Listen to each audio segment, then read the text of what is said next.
Excuse the air in the background. Try to turn the microphone away from the air current. Quick note, maybe. Some think I have the wrong attitude. I'm mean or something. Multiple personality. Switch to what channel I need as needed. And believe me, try to understand this. Things are not like you are thinking about them. I'm not going to say like you believe, because you know better. I don't know why you're even thinking something that you know isn't so. Corporate America is more cutthroat than gangbanging will ever be. They would throw you out the 15th story window for your corner office.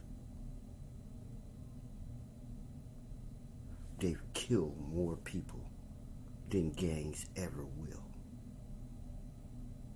They take, do, and sell more drugs than gangs ever will. They're responsible for more crime than gangs ever could. They have robbed and stolen more money than any gangbanger ever could, and all gangbangers combined. Just one of these companies has done this. Imagine the combined total if one of these big companies has done more of those things that you fear and despise or look at gangbangers for as wrong for. If just one of these major corporations has done more than all the gangs in our country combined, you're looking in the wrong direction at crime. Those little kids are manufactured. Manufactured by who? Exactly. Who's the real criminal? Who's the real threat? You see a suit and tie in the store, and you see a guy with his pants pulled down, dang near around his ankles. You're going to pick the guy with his pants pulled down because that's your programming. But in your mind, you know this one is a worse criminal. So your idea of the bad guys is backwards. You know, like, wow, that's a bad car. It's a badass car. Hold up. Both of those words are supposed to mean negatives. Why are they smiling and jumping up and down like they're joyous words? Because their mind is messed up. What's the reset?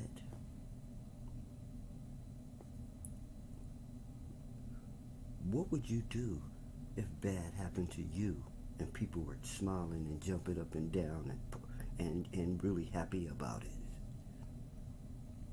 Acting like bad was a good thing. What would you do if the words you use were literal? Now you get it? Why you can't use crazy words? Why you shouldn't use crazy words? Because they're not real, they're not true.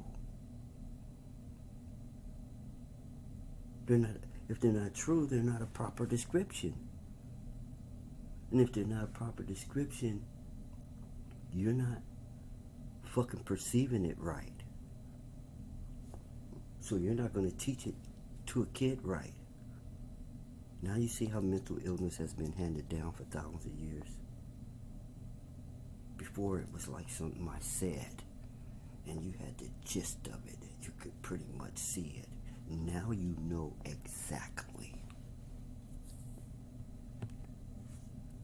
I am not the only one who has ever thought about things. You're just not listening, and you won't shut up and learn.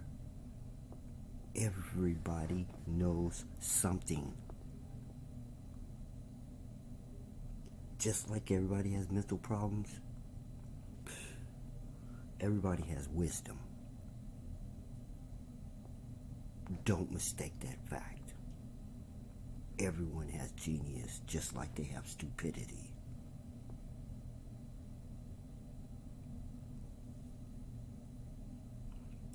Long ago, I was watching an old movie called Baby Boy. A singer named Tyrese that I always was impressed by because of his career and the way he did it.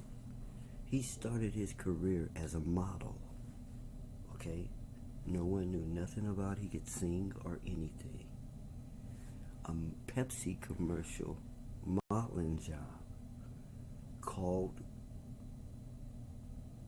for something extra, and he sung on the city bus, and he went from hit album to movie star. But that's not the part I'm talking about. I'm talking about when the movie comes on, he gives a description of things. The people that you mistakenly call black, and how their mind is distorted. How they're trained to be little boys till they die in men's skin, to never grow up, to never be mature. Watch the movie. He'll tell you all about it. How they call their made female mama. How they call their house the crib. He'll describe the whole thing. Why these men don't grow up on the inside. It seems like after that movie, mothers should have started doing something to grow up their child. Some did, but not enough to even see in the scheme of things. It was a really good movie for young men going the wrong way.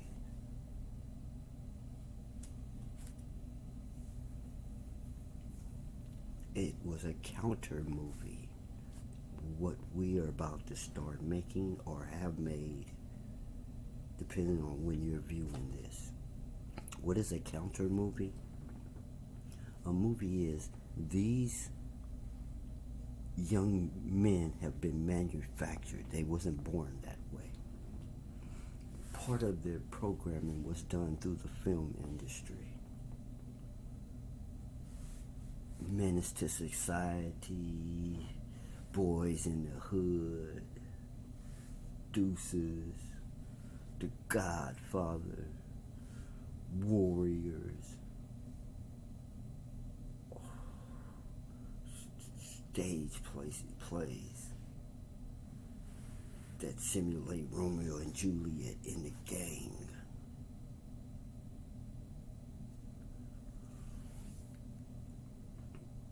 This was put into their dads' bank robber movies, mafia movies with the cool clothes, the big money, the nice guns and cars. You would want to be a criminal. When you look outside and you look at your clothes in your house, criminals had it going on. No one was hollering at them all day for a few pennies. So, these movies manufactured these people. Movies like the one I mentioned counteracted it.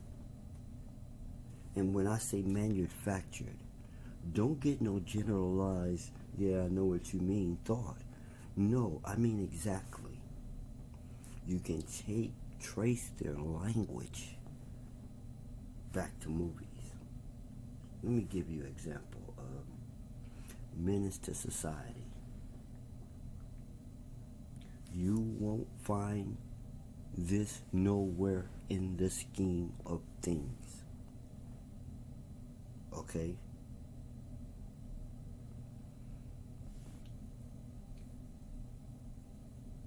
Alonzo Tate, an actor, is responsible partially for molding the behavior of gangbangers. He knows it and he feels the pain. He wasn't that kind of actor. He did Inkwell. He did all kinds of things. He was just trying to represent the true world.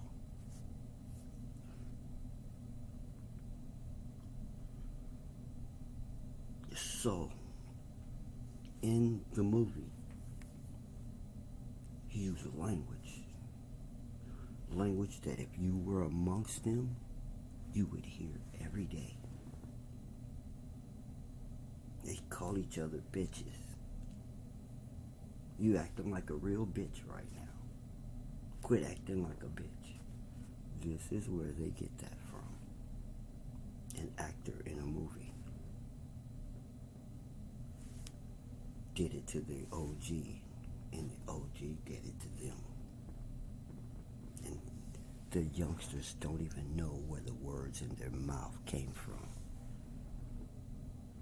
They never even seen the movie.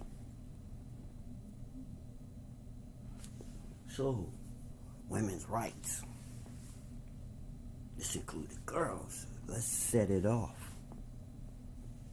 Girl bank robbers, girl gangbangers. And after Robert Townsend, Keenan Wayne,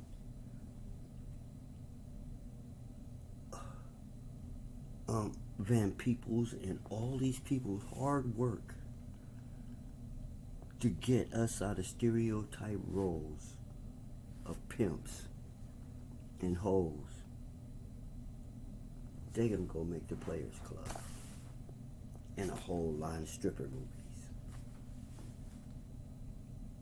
And then they're gonna make the Cotton Club and all kinds of. Listen, what you're not seeing is this. Those movies is equivalent of giving your kid a book to learn from. Each and every one of them is a book someone gave your kid to learn from. We would have knew this long time ago if we had seen the future of how learning is today with your little notebook computers. We would have realized that it was a book. Sorry for the clicking sound and all these pauses. I got really rude people. Okay? Which is weird to me. Inconsiderate. I'm be wondering, how can you be a nurse and be an inconsiderate, rude person? Those things don't even go together until I thought about it. When you lose your mind, traumatized as you call it, weird things happen like this. You're being attentive all day, having to be considerate and smile in everybody's face and treat everybody nice even though they're acting like assholes, and you have to do this all day. I can see you snapping, and when you get off work, just being an inconsiderate, rude, don't give a fuck about nobody, do it your damn self type person. It's probably on the books. It's a service industry mental problem. You get traumatizing from serving people to the point where you don't want to do shit for no one. Now, if you lose your mind, it's extreme, like what I'm going through. So understand, we're countering things. We're not. contesting everything and fighting everything. These things are wicked, wrong, or sick. So we come up with the opposite stance, the opposite thing. And everybody thinking we're being confrontational. Hey, when it comes to bad and wrong, we're being more than confrontational. We're here to kick ass. We don't care what their name is. So we're going wrapping around all kind of things. Didn't want to really beat up on the medical industry, but I had to call a spade. I understand your predicament. I understand. I overstand it. Okay. But still, if it's not beneficial, if it's destructive, if it's anything negative, it has to be corrected. Okay? I understand it all. So, if you're like a first responder, and like my friends, the ones you don't pay attention to, the ones who have to scrape people's guts up off the street and put them in a bucket.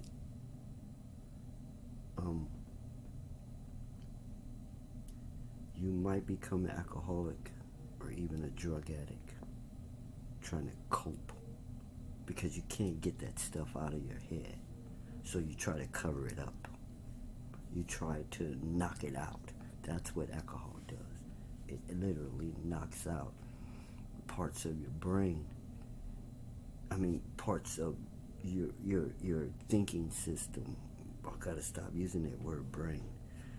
It knocks out things inside your head where you no longer have scruples or conscience or will or morals or principles. All those things get knocked out. And it's like, in order to knock out your recall of these things, you're knocking out all kinds of things that you need. You got to find another remedy. Moral of the story: quit pointing your fingers because you don't know who to point at. You don't know what you're talking about. Go to the mirror where you're an expert, where you have full authority, full license. No one can tell you nothing. You're the king, the president, the everything. You're the ruler of that world, that round thing that's on your neck. You can allow no access.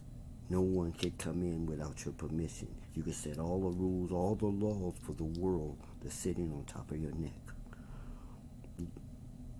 Quit invading other people's worlds. Quit monitoring other people's heads and worlds like you are the Lord of the universe, and everyone else's world must behave the way you say or do what you say, and or quit invading people's head when you don't want them invading yours. That's the same as invading their world, and you don't want them trespassing in yours. Your head is a dimension, a planet, a world. It's really your whole body. But in order for me to use your program to teach you, I have to speak your language. It's real difficult for me because your head's not set up right, and some of these things just aren't, they're just not said right. They just aren't right. The words aren't right. Who decided to call it the head? You have to go back to that. And brain won't do. There are definite parts that aren't a part of that thing that you call a brain in your head. There are other parts below it and back of it, around it. And inside of those two things that you call a thing, there's all kinds of stuff inside of there. And then you keep going down to smaller levels, there's more and more stuff that separates. Okay? That generalization, a big gray glob in your head, is keeping you limited to 10%. That 10% limited thing, that thing that that makes people only use 10% of their brain is information, mental blocks put in there. There's nothing naturally keeping you from using all your mind. It's implants. And a lot of your thoughts.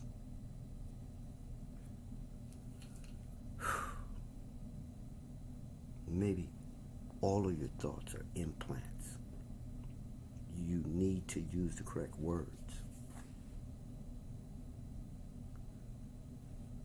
See, implant is someone else putting it into your head and giving you the illusion that you are putting it into your head. How does it work? I think of what I want to put in your head. If I say it to you, you're going to know I'm putting it into your head. You might resist. So I'm going to write it down. Let you pick it up and read it. And put it in there yourself. And let you think it's your thoughts. That you put these thoughts in your head. When it is I that put these thoughts in your head that wrote the book. So you think you're teaching yourself when it is still me teaching you. I taught myself. From what?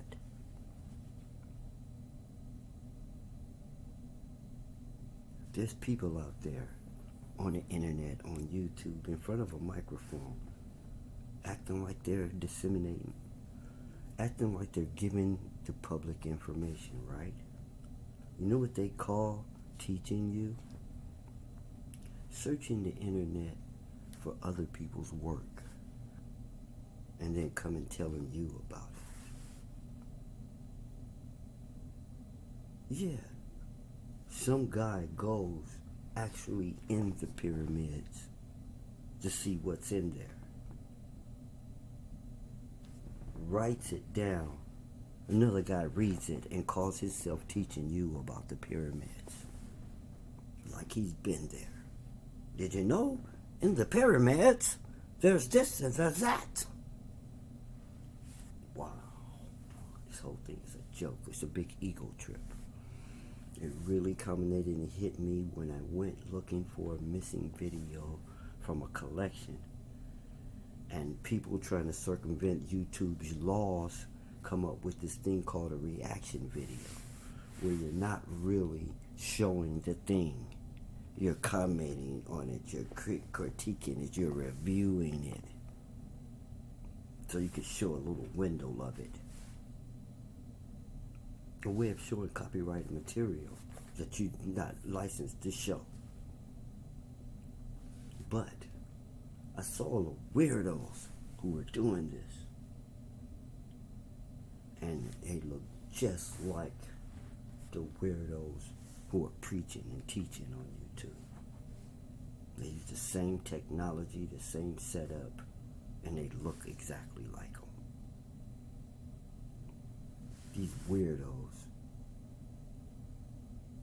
are playing a game.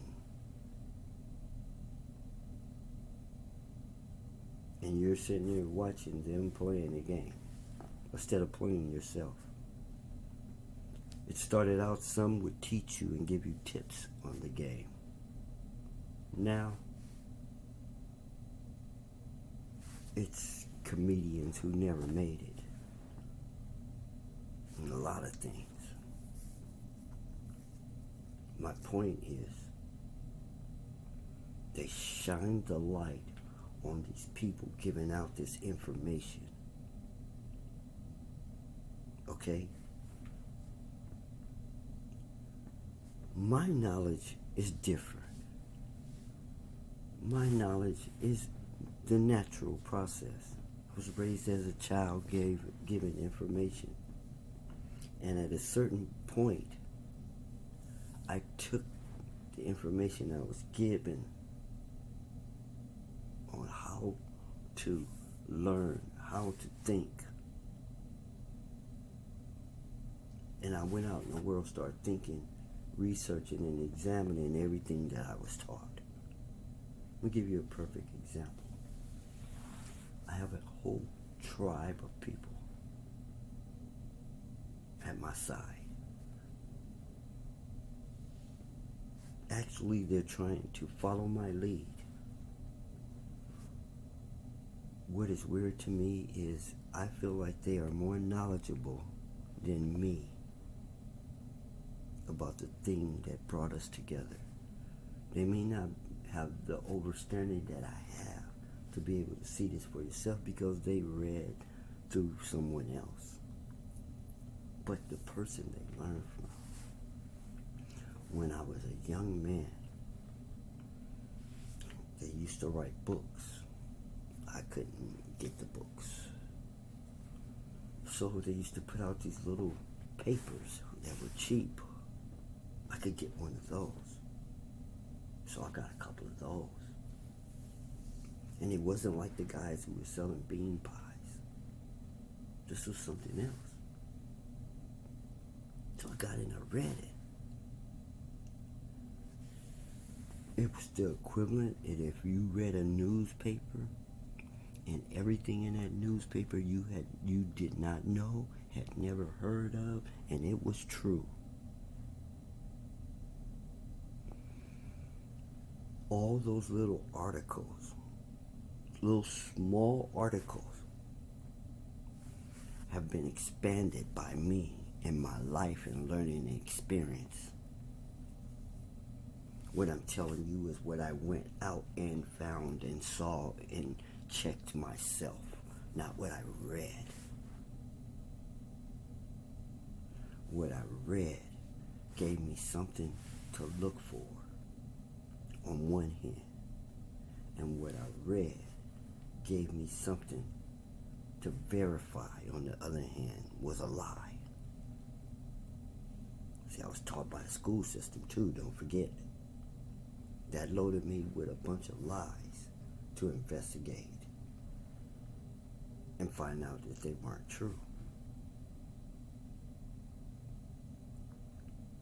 So, what I'm telling you is what you think is thinking is only memory recall of what someone else was thinking. That you were not taught to think by anyone. You were not taught to use your ears and hear by anyone.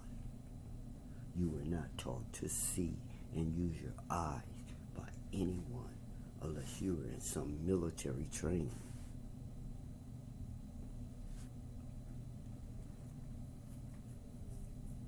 You were taught to walk and talk. And you are an era in both those areas. Not the greatest physical specimen, dancer, mover, walker, or whatever. And you use words that shouldn't exist.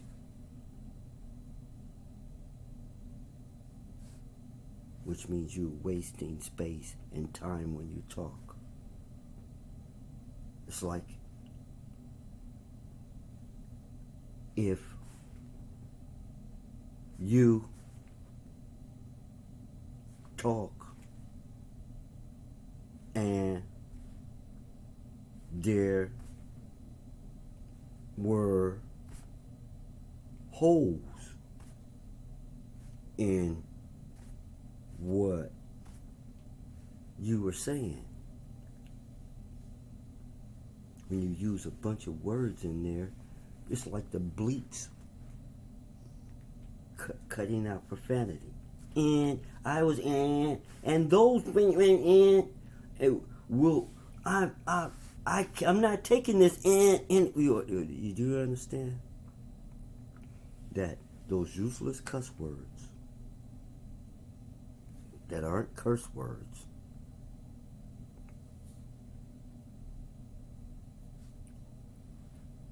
outnumbered by the words, by the useless words in the dictionary that are just as useless as shit. Love is just as stupid as fuck. It has no meaning. Everywhere you use it, it's misinterpreted. It's not clear. You can use it for whatever you want. Just like fuck, just like shit.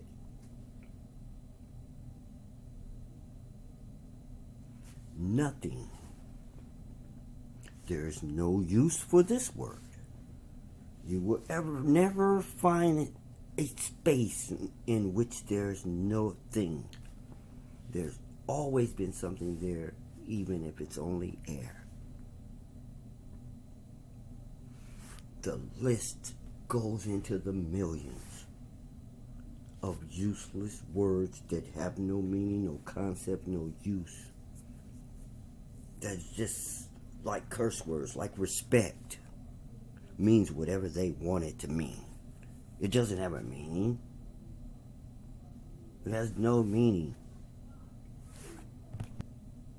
So, focus in the mirror, because you don't know what's wrong. You don't know who the bad guys are. You don't know who to trust. And unless you're on the super team, you need to just work on you. You know, the woman, man in the mirror, and super team, no, that is not our name. It's something I use in the meantime, because at the time of this note, none of the names were protected. Because that's what you're expert on. That's what you know, you. And this much you know. You know whether or not you're one of the bad guys. You know that you know whether or not if the people you work for and with are doing evil things. Don't come out here fronting for us. You gotta face you in the mirror.